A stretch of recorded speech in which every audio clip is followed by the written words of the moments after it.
Voilà, deuxième partie de notre émission avec l'invité politique de Territoire d'Info, avec la presse quotidienne régionale, les télés locales de France et le réseau Via Télévision, les Indés Radio, 130 radios qui sont nos partenaires sur tout le territoire français, et avec TV5 Monde. Et l'invité politique ce matin en direct sur ce plateau, c'est Pierre Moscovici. Bonjour. Bonjour. Merci d'être là. Vous êtes commissaire européen aux affaires économiques et monétaires, à la fiscalité et à l'union douanière.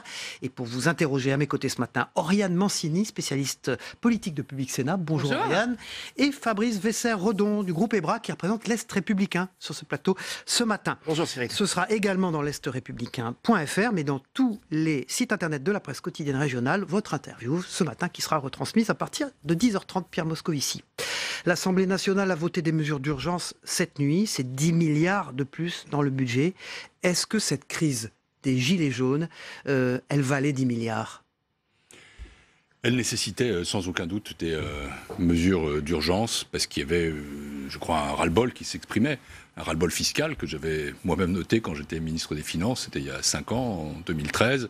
Je crois qu'il y a aussi un ras-le-bol des inégalités dans le pays, le sentiment qu'il y a un peu un deux poids deux mesures, que certains sont toujours gagnants et d'autres risquent d'être perdants, avec une crainte de déclassement.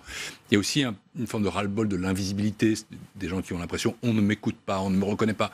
Et le mouvement des Gilets jaunes charriait tout ça avec une aspiration centrale, qui était l'aspiration du pouvoir d'achat. Et oui, il fallait y répondre. C'est coûteux, mais il fallait y répondre. Et d'ailleurs... Et Emmanuel Macron y a répondu de la bonne manière. Pour vous, ce sont les mesures adéquates pour répondre à cette urgence économique et sociale ? Dans la position qui est la mienne, je n'ai pas jugé de la qualité de telle ou telle politique nationale. Mais vous aurez à en juger à un moment donné. Parce qu'il faudra bien l'acter, ce déficit français. Non, il y a deux choses. Moi, je suis en quelque sorte le gardien du respect du pacte de stabilité et de croissance, c'est-à-dire de nos règles budgétaires. Et là, si vous me demandez ce que je pense des 10 milliards par rapport au déficit de la France, et j'imagine que vous allez le faire, je m'exprimerai. Mais sur les mesures, je ne suis plus un responsable politique national, et donc je n'ai pas à dire ça c'est bien, ça c'est pas bien, ça il faudrait plus. Mon sentiment, c'est qu'il fallait absolument répondre à cette urgence économique et sociale qui était l'urgence du pouvoir d'achat, que ça a un coût, qu'il faudra ensuite voir comment ce coût est maîtrisé et inclus dans la stratégie de finances publiques. Et j'ajoute que mon sentiment, alors là pour le coup de citoyen français, c'est qu'il faudra aller plus loin. Je ne parle pas en termes de dépenses, mais en termes justement de reconnaissance, sans doute aussi de modification de nos institutions, de la gouvernance démocratique du pays, et que le débat national est aussi un débat nécessaire. Mais aller plus loin, ça veut dire quoi ? Je pense que, si vous voulez, il y a des demandes qui continueront de s'exprimer. La demande démocratique, par définition, vous répondez au pouvoir d'achat, c'est une réponse qui est de court terme, mais la demande démocratique, elle est là. Et le débat doit être un débat qui permet de l'exprimer, puis ensuite de lui donner un débouché, lequel, par définition, ne préemptons pas un débat avant qu'il ne commence. Et puis je crois aussi qu'il y aura un débat important sur notre fiscalité, le système fiscal de la France, sa redistributivité, parce qu'il y a plusieurs questions qui sont posées. La question de l'opacité, ou du défaut de transparence, de la complexité du système fiscal, son caractère dit paramétrique, c'est-à-dire effectivement on a tendance à bouger comme ça des éléments sur un clavier, mais on ne voit pas toujours bien quel est le dessin d'ensemble. Il y a une deuxième question qui est la question de qui paye et qui bénéficie. Donc ça c'est la question de l'injustice au cœur du système fiscal. Et puis il y a une troisième question, c'est l'adéquation entre les recettes et les dépenses, c'est-à-dire est-ce que l'impôt que je paye contribue à financer des services publics de qualité, des services accessibles. Vous êtes ici sur une émission qui parle au territoire, je le sais, j'ai très longtemps été élu, pendant 20 ans, élu local, l'Est républicain, dans le Doubs, et dans l'Est de la France, et ce que je sais, c'est qu'il y a cette perception, est-ce que l'argent que je paye comme contribuable contribue à financer les services publics, et les services publics proches des territoires, et les services publics en général, quelle qualité de la dépense publique au regard de l'impôt. Et donc, si vous voulez, je crois que là, ce sont des débats qui sont encore devant nous, et que le débat doit être un débat, pour le coup, productif, ouvert, et puis, in fine, conclu, et conclu par des décisions politiques qui permettent de répondre non seulement à une dimension, celle du pouvoir d'achat, mais aussi aux autres, la dimension du ras-le-bol fiscal, du ras-le-bol des inégalités, et donner aussi de la visibilité et de l'audibilité à chacun. C'est cette affaire du référendum d'initiative citoyen qui mérite un débat aussi. Qui est une bonne idée pour vous ? Je pense qu'on a en effet besoin de plus de démocratie participative et directe dans le pays. Je pense qu'il faut aussi être extrêmement prudent, parce qu'on est quand même à l'ère des fake news, parce qu'on ne peut pas toujours gouverner à l'émotion, parce que je ne crois pas qu'il faille aller vers une démocratie plébiscitaire. Par exemple, quand on parle de révocation des élus, moi je dis non. Je ne pense pas que les élus doivent être évoqués. Je crois qu'on doit garder une démocratie représentative forte. On est ici dans l'enceinte du Sénat, ça compte. D'avoir aussi une pérennité, des gens qui restent là, qui incarnent une forme de sagesse et qui sont proches du terrain. Il y a des élections quand même tous les 5-6 ans, selon les modes d'élection. Je pense que c'est déjà bien. Mais il faut sans doute que la participation... Oui, mais attention à ne pas remettre en cause la démocratie représentative. Absolument. Il faut trouver le bon équilibre entre démocratie participative, référendaire et représentative. Une question au commissaire européen, puisqu'on a bien compris que l'ancien ministre ne voulait pas trop s'exprimer. Vu de Bruxelles, est-ce qu'à un moment donné, vous vous êtes dit, cette crise des Gilets jaunes, on risque une contagion en Europe ?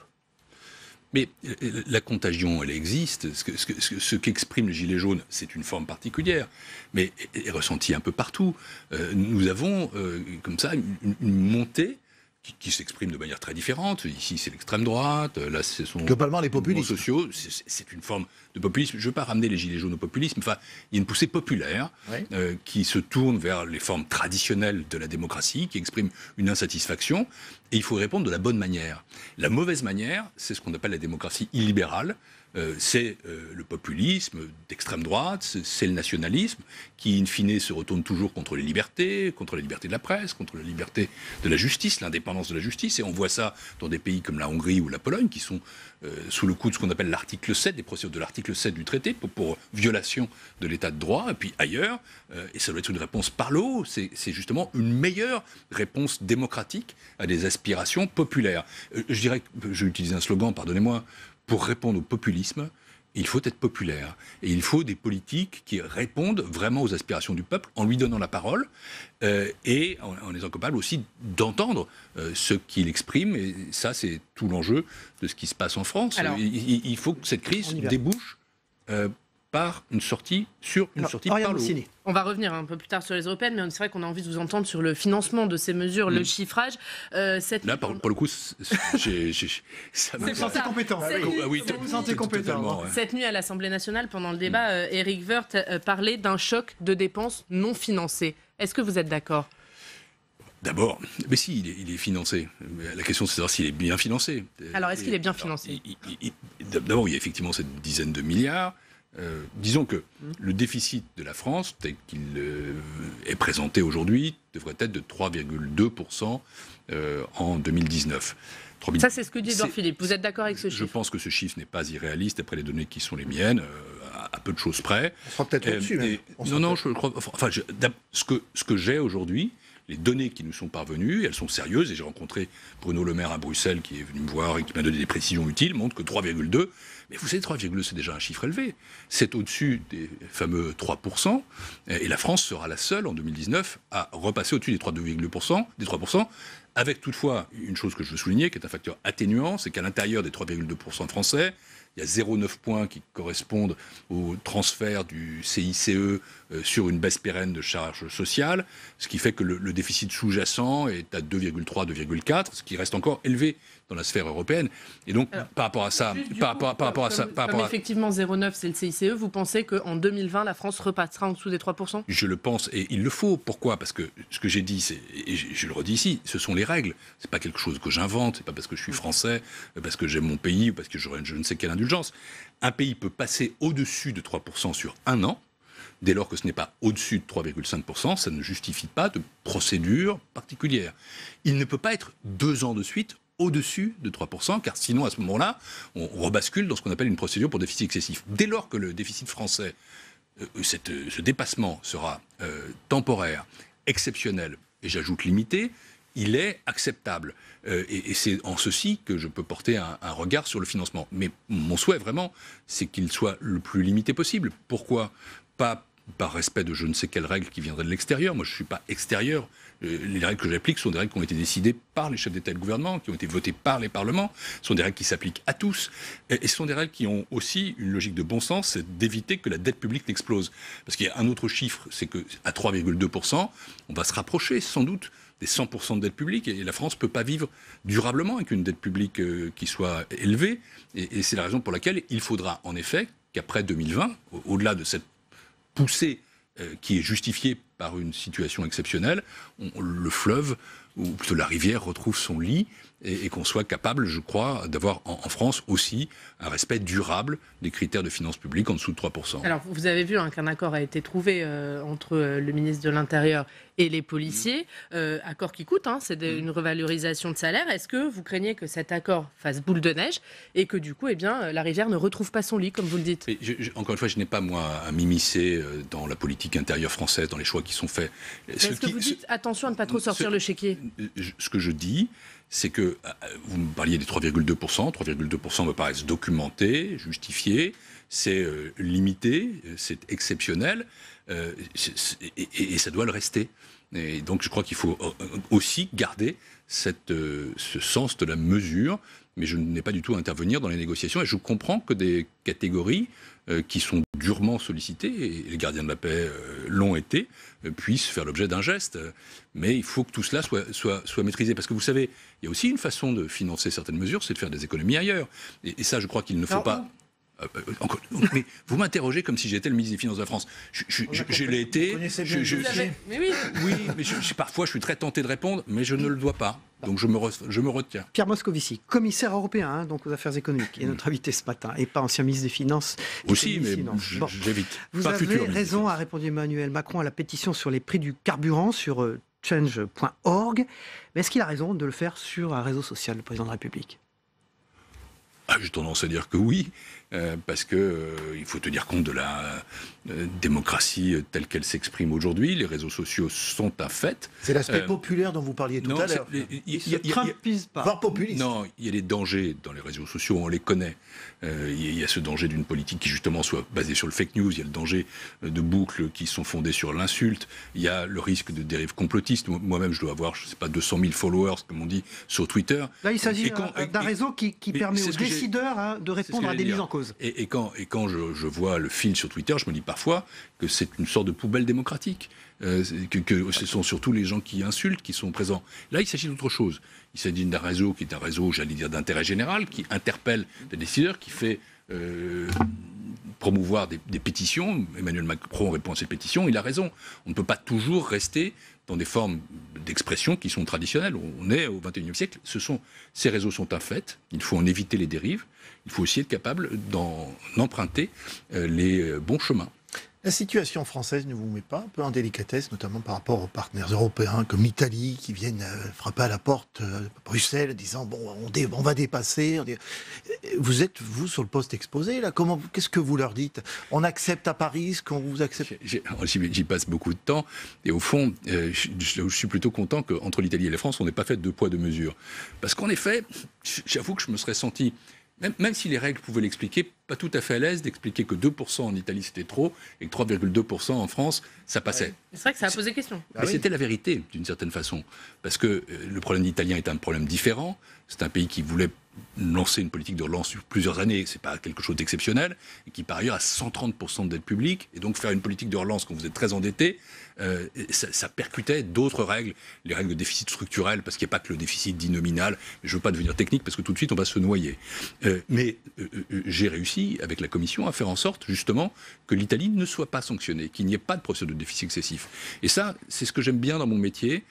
Certains aiment à dire que Bruxelles, c'est je ne sais quelle bureaucratie féroce qui impose, qui punit, qui sanctionne. Je déteste punir, je déteste sanctionner, je préfère inciter, je préfère dialoguer. Et l'accord que nous avons trouvé avec le gouvernement italien, qui permet à l'Italie de mener la politique qu'elle souhaite, parce que là encore, c'est pas parce que je n'aime pas M. Salvini que je lui nie la légitimité d'être vice-premier ministre ou à M. Di Maio, c'est pas de ça dont il s'agit. Donc ils peuvent mener la politique qu'ils veulent, mais ils le font dans le respect des règles. Et ils ont en effet rabaissé un certain nombre de dépenses qui étaient excessives. Ils ont pris des mesures qui permettent désormais d'avoir un budget qui soit compatible avec les règles. Ce qui veut dire qu'on peut tout à fait avoir des règles respectées et en même temps une démocratie qui fonctionne. Et donc l'Italie et la France ont été traitées exactement de la même façon et c'est une bonne chose.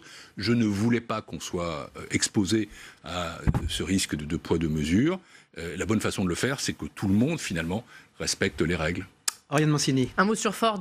Ford qui a refusé l'offre de reprise pour l'usine de Blanquefort. 850 emplois menacés. Alors, question au commissaire européen. Bruno Le Maire ne ferme pas la porte à une nationalisation temporaire. On sait que la Commission européenne n'est pas forcément favorable à ce type de procédé. Est-ce que pour vous, dans le cas précis, ça peut être la bonne solution ? Je ne suis pas le commissaire en charge et je ne connais pas suffisamment le cas précis. Je l'ai connu, là encore, quand j'étais ministre des Finances, parce que c'est une affaire qui dure depuis très longtemps. Mais il est arrivé qu'il y ait des nationalisations temporaires. Souvenez-vous des Fincantieri, les chantiers navals, l'été 2012. Et moi-même, d'une certaine façon, quand j'ai fait en sorte, je reviens à l'Est républicain, que la Chine, d'une part, mais aussi l'État français, rentre au capital de PSA, ce qui a permis de sauver cette entreprise qui était dans une situation terrible et qui, aujourd'hui, produit des véhicules à un nombre record. Je salue les 500 000 véhicules qui ont été produits à Sochaux. C'était le canton où j'ai commencé ma vie élective il y a maintenant 25 ans. On est dans le territoire d'info. Voilà, on peut le faire. Et je suis très fier de ça. Et si vous voulez, donc, que l'intervention de l'État dans l'économie n'est pas quelque chose qui, en soi, doit être recherché ou doit être exclu. Je pense que ça doit tenir compte aussi de situations économiques et sociales. Après, il faut aussi respecter des règles de concurrence. Mais c'est pas mon portefeuille. Très vite, Fabrice. Allez, les européennes, dire un petit mot. C'est un dossier que vous connaissez. La prochaine échéance, y compris en France, c'est les élections européennes. Ce sont les élections européennes. Vous restez fondamentalement socialiste ? Je reste un social-démocrate, c'est-à-dire quelqu'un qui pense qu'on doit être totalement pro-européen, mais qu'on doit aussi mener un combat européen qui combat les inégalités et qui promeut des formes démocratiques, et qu'il faut que nos institutions européennes, justement, soient plus accessibles, qu'elles soient plus ouvertes et qu'elles tiennent compte des aspirations citoyennes. La gauche paraît pas unie. La gauche est totalement désunie. Le Parti socialiste, je pense, n'a pas jusqu'ici trouvé tout à fait ses choix. Le fait que Ségolène Royal, par exemple... Non, mais je ne veux pas être dans ce commentaire-là, j'en ai fini avec ça. Elle souhaitait participer avec les écologistes à une liste commune. Je n'ai pas à commenter ce que fait la gauche française aujourd'hui. Je veux dire simplement que ces élections sont des élections difficiles, que ce sont des élections dangereuses, parce qu'il y a pour la première fois un défi populiste et un défi d'extrême droite. Pour la première fois ? Oui. Pour la première fois, il n'y a plus d'eurosceptiques, mais il y a des europhobes. Et donc, il faut absolument que les pro-européens se battent pour ce qu'ils croient, c'est-à-dire pour l'Europe. Il faut qu'on parle du Brexit. Oui, en parlant de l'Europe, un dossier important, évidemment, le Brexit. Est-ce que vous croyez encore un accord possible ? Il y a un accord. Il est là. C'est un accord qui a été signé et qui est le meilleur possible. Maintenant, ça devient aussi une affaire de politique intérieure britannique. Le vote, on le sait, sera difficile. L'Union européenne s'est déjà exprimée la semaine dernière en disant qu'elle était prête à aider Madame May à convaincre, mais qu'il ne s'agissait pas de renégocier.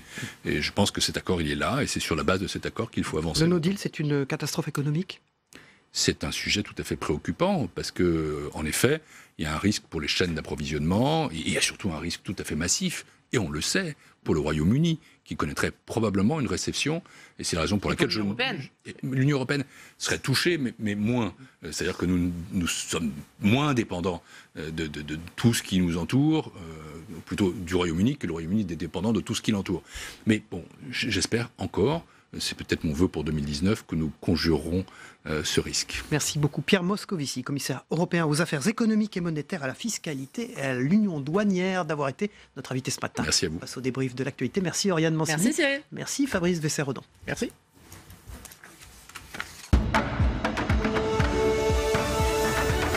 Au revoir, merci. Pierre Moscovici quitte ce plateau, font leurs entrées Jean-Baptiste Forêt, qui était déjà là dans la première partie de cette émission de la Gazette des Communes, et Jérôme Cordelier, le rédacteur en chef des éditions locales du Point. Vous avez entendu Pierre Moscovici, 3,2% de déficit.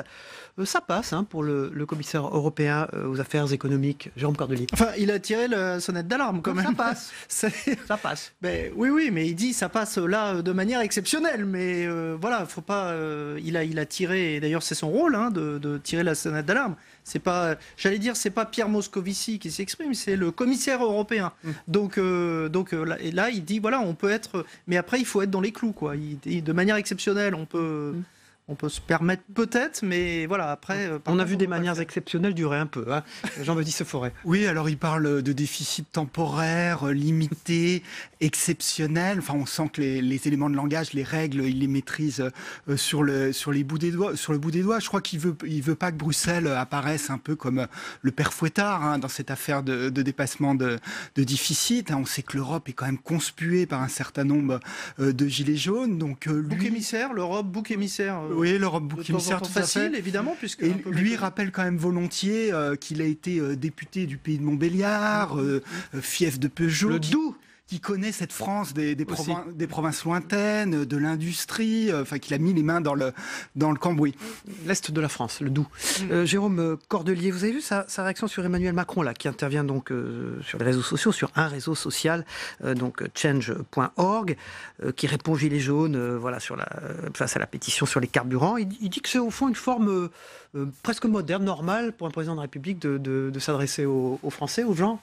Oui, je trouve, c'est ce que je disais dans la première partie, je trouve que c'est à partir du moment où c'est étayé qu'on ne reste pas dans la communication. Il y a un argument de fond qui est développé, voilà, pourquoi pas ? Enfin, je veux dire, pourquoi pas s'il faut utiliser les instruments modernes aussi de la communication et ensuite la communication politique. Et pourquoi le président de la République n'aurait pas le droit d'utiliser, je veux dire, c'est un jeune homme, j'allais dire, de son temps. Donc, c'est bien qu'il... Oui, tout à fait. C'est son écosystème. Hein. C'est la Startup Nation. C'est comme ça qu'il est né en politique. Hein. On retrouve un peu l'Emmanuel Macron de la grande marche citoyenne de la campagne présidentielle. Le hic, c'est qu'entre-temps, il a quand même mis en place une gouvernance extrêmement verticale et quand même assez technocratique. Exactement, c'est vrai. Et puis, il ne faut pas se limiter, évidemment, à des réponses par mail. Il faut développer d'autres choses. Un petit mot avant qu'on passe à Jérusalem pour tous les deux. Vous avez vu le départ de Syrie des Américains. Donald Trump a dit également, vous avez entendu peut-être sur les radios ce matin, qu'il préparait aussi possible départ d'Afghanistan. Jérôme Cordelier, comment ça va se passer avec les Américains s'ils ne remplissent plus leur rôle de gendarme du monde ? Écoutez, il y a un tweet de Jacques Attali qui vient de tomber là et qui est assez juste, je pense, c'est que ça renforce le fait qu'il faut qu'on ait une Europe forte et surtout qu'on ait une défense européenne, puisqu'on ne peut pas compter sur les États-Unis. Avec des déficits un peu partout en Europe, ça va coûter cher. Oui, mais ça veut dire que quand même, il faut qu'on ait notre propre défense, qu'on assure notre propre sécurité de manière autonome. Et donc, on ne peut pas compter sur les États-Unis, puisque les États-Unis ne veulent plus être le gendarme du monde. America First avait dit Donald Trump. Surtout, il dit son programme. Je fais ce que j'ai dit que j'allais faire. America First, et donc il faut que nous, on en tire aussi les conséquences. C'est quand même le grand méchant flou, hein, la défense européenne. Emmanuel Macron brandit cet étendard-là, mais on ne sent pas énormément de répondants, hein, chez nos alliés. Hein.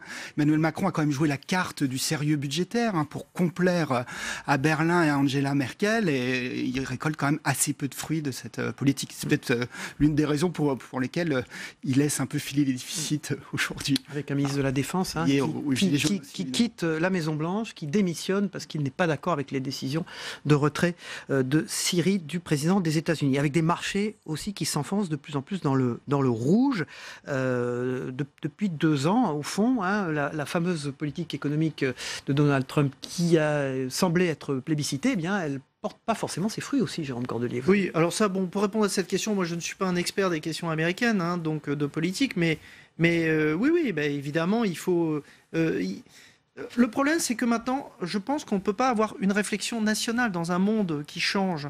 On est obligé d'avoir une réflexion géopolitique mondiale. Donc on ne peut pas faire toujours America First. Voilà. Et il va falloir un jour qu'on ait conscience de ça, quoi. Alors, Jean-Baptiste Forêt, il est spécialiste des villes. Là, on va parler d'une ville magique avant Noël. Il s'agit de Jérusalem. Celle que je connais le mieux. Vous la connaissez ? Non, justement. En fait, c'est un dossier de 82 pages. Mais ce qui est intéressant, dans ce dossier, c'est qu'on comprend au fond dans ce parcours dans Jérusalem qu'elle a été tour à tour chrétienne, musulmane et juive. Mais multiconfessionnelle, en fait. Jérusalem, c'est le cœur du monde. Et d'ailleurs, quand on va à Jérusalem, j'ai eu la chance d'aller pour ce dossier à Jérusalem, on comprend un peu à la fois les tensions du monde, c'est-à-dire de manière positive et de manière négative. C'est que, évidemment, quand on va dans cette vieille ville de Jérusalem, on voit la cohabitation entre les monothéismes, tous ces monothéismes qui ont été quand même les ossatures du monde contemporain, du monde moderne. Et en même temps, c'est tous ces policiers, ces militaires qui patrouillent dans cette vieille ville pour essayer d'assurer une coexistence pacifique.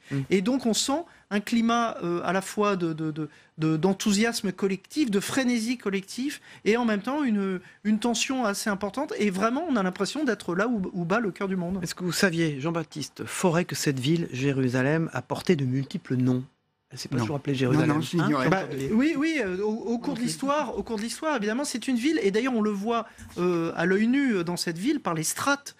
C'est marqué sur les pierres, et c'est ça qui est très intéressant. C'est que à Jérusalem, ces pierres ont été nourries de toutes. On dit toujours les murs ont une histoire. Oui, mais là vraiment, on le ressent vraiment à Jérusalem, puisque cette ville a été construite par strates, et à chaque fois, les civilisations ont porté chacune une strate sur cette ville, et donc c'est pour ça que ça en fait une ville mythique, magique, et vraiment, quand on va à Jérusalem, ne serait-ce que quelques jours, on a une grille de lecture du monde qui est assez étonnante et qui trouve des conclusions, des conséquences, en tout cas, dans ce qu'on vit actuellement. Vous parliez du retrait de Donald Trump de Syrie. Évidemment, ça peut se remettre en perspective par rapport à l'histoire universelle qu'incarne Jérusalem. 4000 ans d'histoire sur les traces du roi David, bien sûr, du Christ, de Saladin aussi. Oui, Saladin, donc la grande épopée de Saladin qui a été qui a pris Jérusalem, et on retrouve encore ça aussi à Jérusalem, puisque à Jérusalem vous avez une église, en face vous avez une mosquée. Donc c'est assez intéressant dans les croisades aussi. Voilà, Saint-Sépulcre. Les croisades. Le Saint-Sépulcre, par exemple, pour vous donner un exemple, la basilique du Saint-Sépulcre, vous savez, la basilique qui a été construite en 335 sur les lieux du Golgotha et du tombeau du Christ. On y rentre par une porte assez étroite sur le parvis qui a été construite par les croisés, justement pour éviter qu'on puisse avoir des foules de gens et pour éviter les razzias, notamment musulmanes. Magnifique, avant Noël, ce dossier de 82 pages dans Le Point sur Jérusalem, et surtout à retenir tour à tour chrétienne, musulmane et juive. Merci Jérôme Cordelier, merci Jean-Baptiste Forêt d'avoir été nos derniers invités de l'année. On va passer tout de suite ensemble au Zap Matin de Christophe Combarieux avec ce qui s'est passé dans les journaux télévisés hier soir, les émissions politiques, ce que vous devez savoir, mais également dans les autres matinales ce matin. On regarde ensemble, on se retrouve après.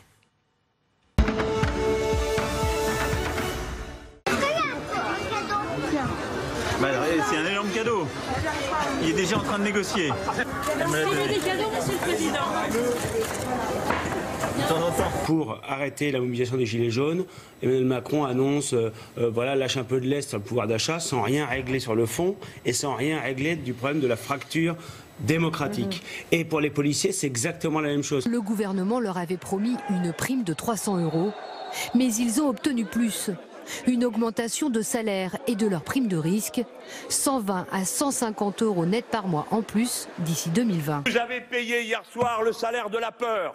Si vous croyez que l'ordre peut être maintenu autrement que par le consentement, c'est que vous vous trompez de régime ou que vous ne savez pas qu'ici c'est une république et pas une entreprise. C'est du Jean-Luc Mélenchon dans toute sa splendeur, c'est-à-dire effectivement des effets de tribune assez talentueux, je le reconnais volontiers, mais assez peu de mesures concrètes. Quel que soit ce que vous proposez aujourd'hui, votre débat, de notre point de vue, n'a aucune signification. C'est une manœuvre dont la seule volonté est de dire à ceux qui sont encore mobilisés, rentrez chez vous. À l'Assemblée nationale, il y a justement le projet de loi sur les mesures de l'urgence économique et sociale. On a l'image, on a les rangs très clairsemés de l'Assemblée. Oui, alors ça j'y reviendrai parce que j'apprécie assez peu aussi cette manière de faire de l'antiparlementarisme en permanence, sachant que cette semaine nous avons à peu près travaillé 24 heures sur 24. N'employez pas de grands mots comme ça. Ce projet est financé, je devrais plutôt dire pas financé, à hauteur de 30% par des hausses d'impôts sur les entreprises, nous verrons dans un texte futur, à 10% par des économies dont on ne connaît pas encore la nature, et à 60% par de la dette supplémentaire. Le signal est désastreux. Dans les déclarations d'Emmanuel Macron, dans ces mesures qui sont annoncées, il y avait beaucoup des propositions qui émanaient des Républicains. Justement, pourquoi en revanche, il était impossible aussi de donner un blanc-seing à Emmanuel Macron. Pourquoi ? Parce que nous devons être extrêmement vigilants dans la mise en œuvre. Pour le moment, où le président de la République a formulé les annonces. Et cette nuit, donc à 4h40, comme vous l'avez dit, nous avons voté ce projet de loi à l'Assemblée nationale. Il aura fallu seulement 10 jours pour que ce soit possible. Ce sera débattu et voté, je l'espère, au Sénat aujourd'hui. Donc ça va vraiment entrer dans le quotidien des Français dès le mois de janvier. L'essence, ça paye plus cher. Ouais. Tu sais que le Premier ministre, du coup, il a dit qu'il enlevait la taxe. En réalité, qui va payer au final? Parce que les cadeaux de Noël d'Emmanuel Macron, s'ils deviennent des impôts demain, ça ne marchera pas. Donc là, l'essence, ça va baisser, tu peux être rassuré. Mais on ne peut pas régler tous les problèmes, on a une baguette magique. Il faut les régler les uns après les autres. Voilà, Zap Matin de Christophe Combario. Dans un instant, la troisième partie de notre émission. À tout de suite.